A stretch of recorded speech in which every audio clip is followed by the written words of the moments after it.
on it. Echo Fox has 2, so it's all down to who actually performs in the moment on the day. It's game 3. Let's go!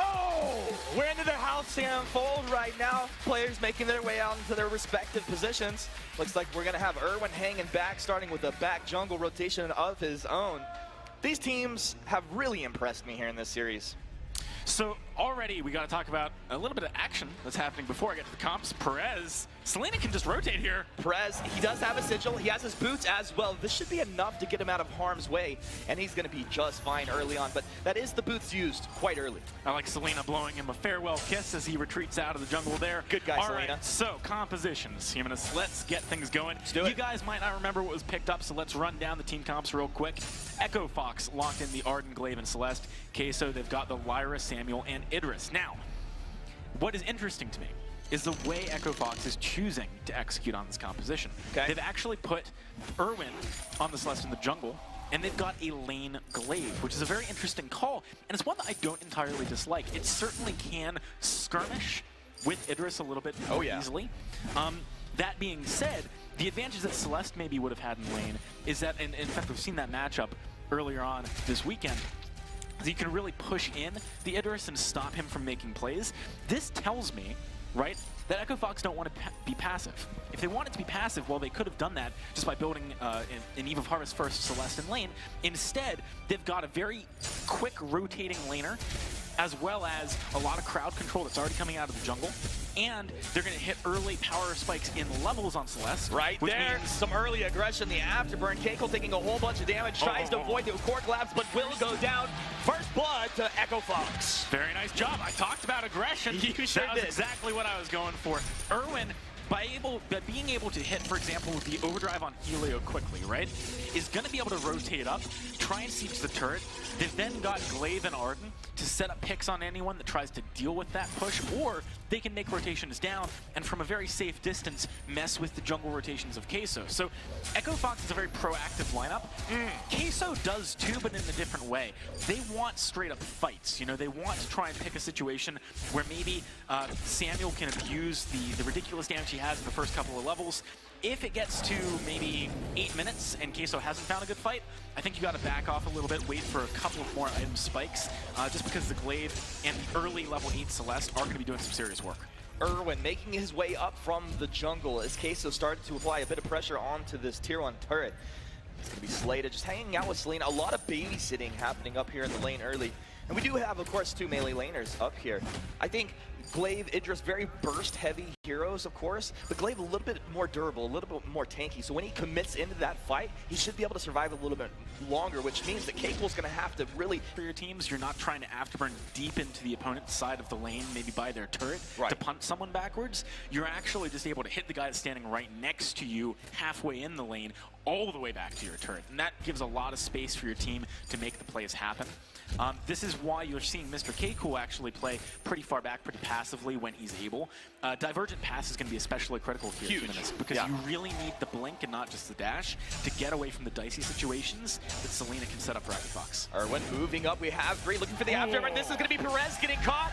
Perez getting deleted out of the vault. Keiko, he's in and right back out. Dark Ghost moving forward and kiting right back.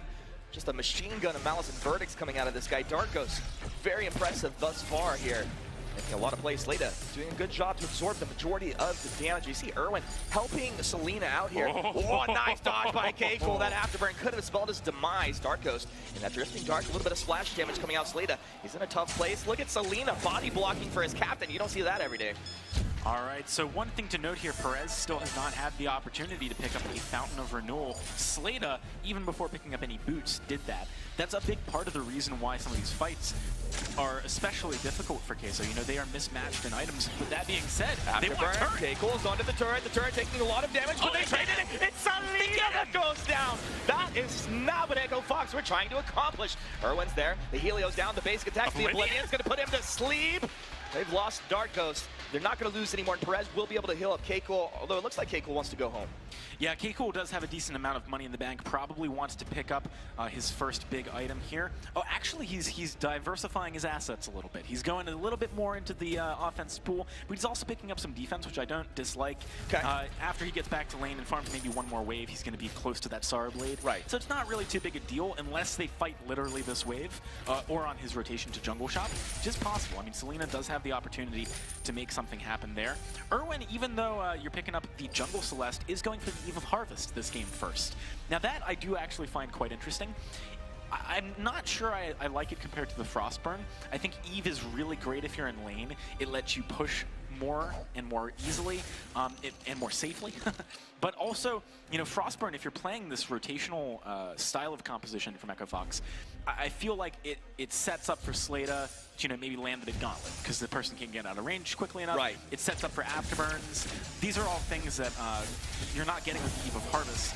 And the Eve, Erwin is unlikely to be taking the brunt of damage in these early game fights. Later, sure, but right now it's going to be Selena. Not the afterburn Selena's looking for. It's going to be the drifting dart moving forward. Selena very low, able to keep himself alive there, utilizing that fountain. But it will mean that Queso is going to have a significant advantage having the Lyra and a fountain of their own.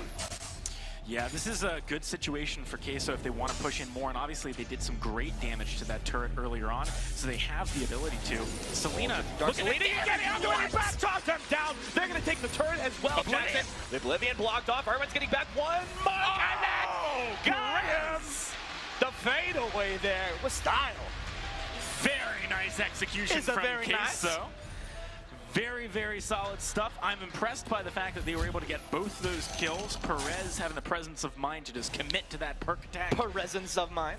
I like that one a lot. Thank you, All right, Queso, though, they're going to be backing away here. Goldmine not on the cards. You know, they spent most of their time bonus, as it were, where Echo Fox was back at base, respawning, to actually push a turret, which I think is probably a better decision. But now Queso, with his first turret unlocked, we talked about this a lot in game number 1, do have a lot of pressure on the map, can start to make some more plays. I want to see Perez pick up some more scout traps. He's got 2 right now, and actually putting 1 in that mustache bush. The mustache, you can get scout traps in the mustache bush normally. I want to see some in the tri-bush. I want to see some by that front tram. Yeah, and yesterday I was talking with Fuji that we saw a lot of very interesting scout traps coming out in unpredictable positions, maybe not revealing what's happening in the brush, but revealing rotations. Those can be incredibly important. Absolutely. So, since we last spoke about his items, Mr. Keiko has unlocked the Divergent Paths, part of his heroic perk. Is a weapon carry that's going to give him a blink instead of a dash. Now, I mentioned earlier on that it's very useful in lane against Selena, but also in our pregame many years ago, it was also something that I mentioned as being very good against the Celeste, and it really is, because you're able to get out of those core collapses at, you know, just the drop of a hat rather than potentially being caught on your way out. That can be the difference between winning or losing a fight. So now Team Queso do have a big power spike here, and they're abusing it very effectively, going for the gold mine, forcing perhaps a reaction out of Slata here. He's got to be careful. I like the bright blore coming down preemptively out of Perez. He's really in the zone here, just making sure there was no opportunity for Slata to get in there and potentially steal that away from them. Yep, really solid stuff there. We are seeing the Poison Shiv now picked up for Selena as his second item. He's already got the Sara Blade and going for an Infusion too. Now this does spoiler a little bit what Echo Fox is trying to make happen here. Ideally, they would like to pick a fight off the back of that Poison Shiv power spike and use that Infusion to really hammer home that opportunity. But at the same time, one of the best things about these infusions is you can sell them back for full price. If they don't find a good opportunity, then they will be able to recoup that expense. I would never sell my infusion, Jackson. It would be a shame. Slata doing a good job once again. He's tanking up the Malice and Verdict for his team. You see just a little bit, and the pace is slowed down a touch here. But these fights could be blown wide open. I'm looking for a big gauntlet to come out of Slata here in the near future. Now they do have the Lyra, of course, and she can throw that Arcane Passage to pull her whole team out. Also, we saw yesterday, sometimes it backfires and throws your whole team into the gauntlet. That is a very dicey situation when it happens, but at the same time, you don't mind being in close quarters, really, but as Team Queso. You know, you want to stick on top of Irwin especially to try and get that damage down. Selena, a large part of the job of the Glaive in this comp is actually to protect Irwin, but here comes the There's fight. your afterburn. It's going to be a reflex out through the gauntlet. Another one as well. That's the Crucible, but it's Idris right into it. Keiko finding a lot of damage. They're on the chase. Drifting Dark. Power Malice and Verdict is splashing. A nice core collapse. Solar Storm coming through. Irwin kiting back. Irwin, can he be the god that they need? Irwin will fall. Can they train Mr. Keiko down? They've got Keiko. 1-for-1. Slater. He needs to get himself out of here on a sliver of hell. A second Drifting Dark. They splash the damage through. They probably take the Crystal Sentry as well off the backside of this one. Team Queso finding another good fight. Selena's here. What's the play, Jackson? Does he get it? He goes for the afterburn. He's on the Dark Ghost. Huge damage. This Glaive, he has the crit damage if he can stay there. He's trying his best to protect that Crystal Sentry and will go down. Dark Ghost finds the Malice and Verdict. 1. He's got it again. Oh, he's not going to go for it, though. I like that. I like Selena playing it kind of safe there. I was a little surprised, but still. Team Queso, they get a lot off the back of that play, finding themselves that Sentry. Let's have a look at a replay here. You can see already Echo Fox was quite low when the hard commit came in from Queso. And even though Irwin had an opportunity to turn and burn, I don't think he should have taken it there. He put himself in range of Dark Ghost, got taken very low during the Solar Storm channel, and you know, there's still a lot of sustain left on the side of Queso. Mr. Keiko didn't even really feel that play until later when he fully committed onto the back line. So Queso continuing to take small edges over Echo Fox here. Echo Fox with that Celeste especially really do need to push this game kind of later. It's going to be hard to do that as Queso keeps forcing the advantage in, keeps pushing the wave and trying to make these opportunities happen. I would expect Echo Fox to continue to fight around the cooldown on this gauntlet. It's going to be coming up in a few seconds here. As Queso push forward, they have to be careful that they don't put themselves into a bad position. All right, well, they might be in that one right now if they're not careful. Good use of the speed. Okay, pretty nice gauntlet, but they're all out. I mean, these guys just walking through walls here. Don't even care, basically ghost at this point. Very solid stuff from Queso again. They might have actually just been timing that cooldown, to be honest. It's not that difficult to have an understanding of when Gauntlet's going to come up. It's a pretty long cooldown. When Slater uses boots to get past you, that's a positioning advantage. You're like, okay, bro, you might as well have just texted us.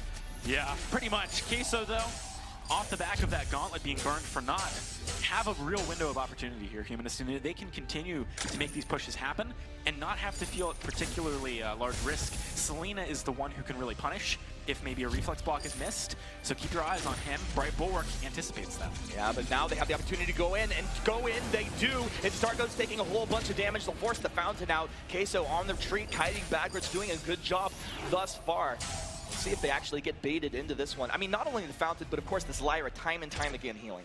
Yeah, but Fountain is now on cooldown for Perez, so Team Queso only has that Imperial Sigil. Positioning is going to be important. You got to make it easy for your Lyra to make it easy for you. As they say, Dark Ghost is going to find a turret. In the meantime, though, Slata also very low. Team Queso are playing this very smart. You know, it's kind of a war of attrition. They're not really pushing too far at any point. They're just making sure that they abuse the Imperial Sigil heal to find windows so that they can make things happen. Even with a Fountain, I understand why Slata didn't want to try and actually fight that. It is a dicey situation. There was a lot of bursts on the side of Queso, and at this point with Dark Ghost having a broken myth, once he's stacked up the way that he had in that siege, you can't really commit unless you have a similar situation on Irwin, but he doesn't have his broken myth yet. It's coming up soon, but he needs to get it ASAP. He does need to get that, and that's a huge damage burst for him. But the thing is, going back to what you said originally about Frostburn, I mean, I think that would be a huge tool for his team. That's not going to be coming out for a long time. But he's Jungle Celeste. He needed to get that first if he was going to get it in the first, like, 2 items. Right, because your second has to be Broken Myth. Has to be. We've talked about this. In fact, in the Scarf game, we were talking about this. If you put yourself in a position where you're jungling a mage, you just don't have enough gold to have the luxury of all of those utility items. You need to have certain core ones. The Broken Myth is absolutely one. Certain characters are going to want, like, a Shattered Glass, like a Batiste. So there's the Gauntlet over the wall. Selena taking a whole bunch of damage. They do get the healing out. Keiko, he's onto the Celeste. Shimmer Strike over the top side. Keiko's there. The Solar Storm ripping through. He's got him. K-Cole's got him. Queso taking out Echo Fox. Perez kiting back. No one's on Another Ghost. shroud step. A nice afterburn. Selena with a double kill. Darkos, can he find the kills he needs? He's got one. Alice Selena. burns off the mark. The Corrupted Genius is there. The crit's coming crit would through. do A it. nice twisted stroke. Selena, he's got to dodge out these No skill energy shots for the coming out of afterburn. Darkos. Darkos has got him. That's the ace in Queso, finding another team fight. Man, that was close though. Queso could have ended up being the ones getting aced real easily if Selena had just been able to survive a little bit longer. If an afterburn was available, he could have picked up the kill. Let's have a look at a replay. You'll see what I mean towards the end with the energy. But off the back of this initiation, one thing which you've got to keep your eyes on is that Selena was kind of in between both carries, unable to commit to either one of them. Right. I think the decision needed to be to get onto the back line and actually try and take down Dark Ghost or fully commit to keeping your Celeste alive. Didn't quite find either, and Dark Ghost had a huge window of opportunity to actually make something happen towards the end. This 1v1 at the end, it really was strong stuff from both sides. Selena just couldn't quite do it though with the energy he burned already. It's really nice plays out of Darkos, so just moving forward, kiting back, and of course Malice inverted. That is something that's pretty easy to predict where it's coming out of him, so a very nice job. All right, Queso now off the back of that fight win have a pretty substantial lead. They've got great pressure on the map as they had earlier, but what are they going to do with it? Fox, they're in a flanking position. Echo Fox, they do have the Gauntlet. Are they looking for a play in Afterburn? The Gauntlet over the wall. Three-man stun! Now moving forward, it's Mr. Cake who took the majority of the damage, but Selena dropping low. Found out from both teams. Now Perez drops the Sigil to keep his team in fighting shape. Selena looks like he want to move backwards. They don't know where Selena is. Erwin trying to find the damage. The crit damage is there. Cake a second Afterburn that will knock the Dark Ghost back and move forward. Another drifting dart coming out. Dark Ghost powered up. Erwin, he's down. They're looking Selena. Two. The Malice not hitting, but the verdict is that Echo Fox are about to fall if this trend will continue. 10-6, 16 minutes in, Team Queso. Queso have been doing a great job every single fight, back to back, managing to play in the exact right way. The key thing in that last fight was the fact that they took their time. You know, Mr. K Cool didn't say, all right, I got jumped on, I guess I need to commit to Erwin because that's the main damage source. He said, all right, let's bail. Erwin's too far away. We're just going to wait until an arcane passage presents itself, and it worked very nicely there. Team Queso, they find themselves the Kraken. This could be a game-winning push with only 3 turrets left and solid siege coming out of the Samuel. They got to try and find a window to pick someone if they want it to be, I think, the silver bullet to end the game here, though. Is Europe about to take a series? They might be. They might be humans. Dragonborn! How you feeling down there, bud? I see him. I see him down there. He feels bad, man. All right, right now, Kraken marching down. This is the choke point turret. Of course, Celeste pretty good at taking this Kraken down. Team Queso, they really need to play this smart. I hope they don't get too aggressive here. Drifting Dark Slade doing a good job the body block, but that Malice and Vern starting to stack up. He's got 7 broken mid stacks right now. That's crazy. Kraken's still very healthy, and Afterburn's going to knock Darkos back. The Gauntlet only catching here onto Perez. Keiko starting up the Solar Stars onto 2. Echo Fox finding the damage they need. Slade is in there. The crit damage down. Selena has it, and they overstayed their welcome there. Only 1 turret will remain, though. What a way to reveal an Echo purchase. Man, that was a critical time for it to come through because the first Gauntlet just did not do quite enough. I got to admit, Echo Fox, off the back of taking down that fight, do have an opportunity here to take some pressure back on the map, get some vision down, and make it very difficult for Queso to find another window here without maybe going for a Kraken. You can see here, the first Gauntlet is mostly dealt with, but when it comes in again, they've got nowhere to go, and Solar Storm is very easy to land when you're trapped between a turret, a Gauntlet, and the enemy Sanctuary. Oh, it is so good. Echo Gauntlet could be one of my favorite abilities to combo up in the game. It is really fun. It really is. All right, so Queso, they're still in the lead. Let's not forget the fact that, you know, they did actually take down 2 turrets with that push, and only 1 is left standing for Echo Fox. They need to defend it, lest this series go the way of Queso. I think, again, the way you do that, maintain strong vision. Look for opportunities to find picks. If you can, especially trying to find a pick onto Dark Ghost is very important here. K-Cool at this point has transitioned from being you know, maybe the primary damage source to being the one that's setting up Dark Ghost for success.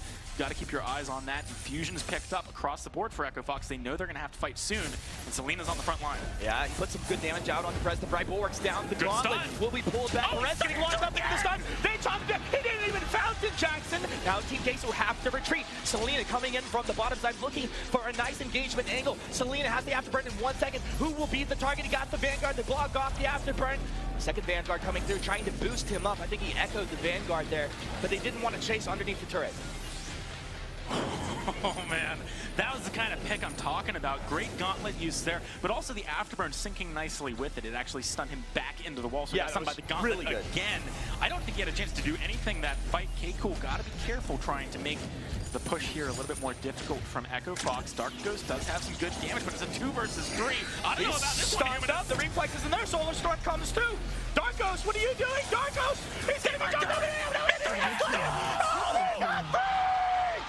Mr. K-Cool, Daddy K-Cool, feeling pretty proud right about now. And that's gonna be game. Queso's gonna march down the lane, Jackson. Europe has just done it. What a play! 2 versus 3.